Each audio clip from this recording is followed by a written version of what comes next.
উপজেলা নির্বাচনে ভোট গ্রহণে কেন্দ্রে কেন্দ্রে পাঠানো হচ্ছে ব্যালট বাক্স সহ নির্বাচনী সরঞ্জাম।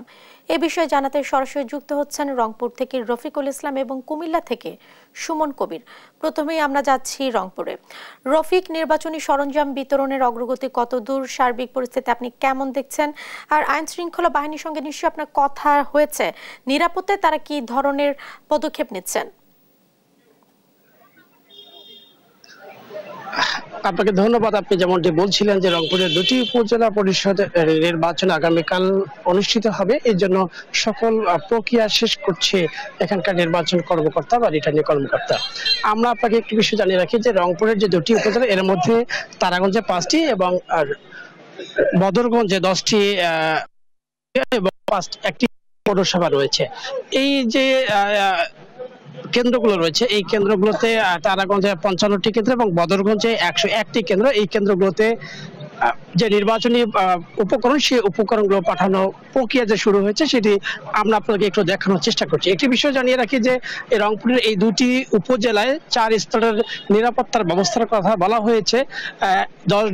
10 প্লাটুন বিজিবি থাকবে, একই সঙ্গে 10 জন নির্বাহী ম্যাজিস্ট্রেট থাকবে, এছাড়াও স্ট্রাইকিং ফোর্স থাকবে প্রত্যেকটি ইউনিয়নে 1 জন করে। একই সঙ্গে প্রত্যেকটি কেন্দ্রে একজন অস্ত্রধারী পুলিশ সদস্য, অস্ত্রধারী আনসার সদস্য ছাড়া কেন্দ্র ভেদে 7 থেকে 11 জন পর্যন্ত সদস্য এখানে কাজ করবেন। আমি আপনাকে একটু বিষয় জানিয়ে রাখি যে এই যে দুটি উপজেলা, এই দুটি উপজেলায় নির্বাচন অবাধ ও সুষ্ঠু নির্বাচন করতে যে প্রয়োজন সেটি সব আয়োজন শেষ করেছে। তো আমরা এখন যেতে চাই কুমিল্লার সুমন কবিরের কাছে, আমরা জানবো সেখানকার সর্বশেষ।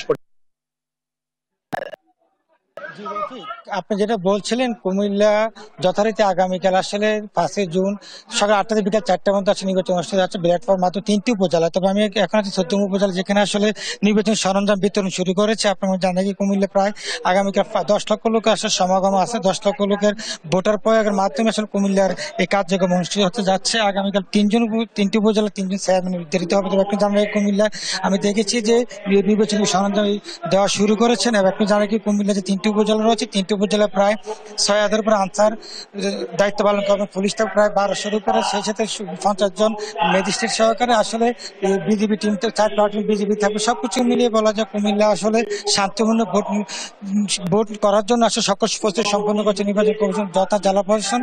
আর সবকিছু মিলিয়ে বলা যায়, আমি জানি নাকি এটা কুমিল্লা আসলে অবাধ সুষ্ঠু নির্বাচন করার লক্ষ্যে নির্বাচন সরঞ্জাম বিতরণ শুরু করেছেন। এবং আমি দেখতে পাচ্ছেন কুমিল্লা চৌদ্দগ্রাম উপজেলা থেকে আসলে নির্বাচন সরঞ্জামের বিতরণ শুরু করেছেন, বেলা 2টা থেকে শুরু করেছেন। আর তুমি জানাই কুমিল্লার অবাধ সুষ্ঠু নির্বাচন করার জন্য সকল প্রস্তুতি সম্পূর্ণ করেছেন জেলা ম্যাজিস্ট্রেট, জেলা প্রশাসক সহকারে নির্বাচন কমিশনার এবং যারা রয়েছে সকল সংশ্লিষ্ট যারা রয়েছেন। আমি সবকিছু মিলে বলা যায় কুমিল্লার যে সার্বিক অবস্থা আগামীকাল আসে নির্বাচন সুষ্ঠু করার জন্য সকল ধরনের প্রস্তুতি সম্পূর্ণ হয়েছে। এই ছিল কুমিল্লা থেকে সর্বশেষ জ্যোতিকা।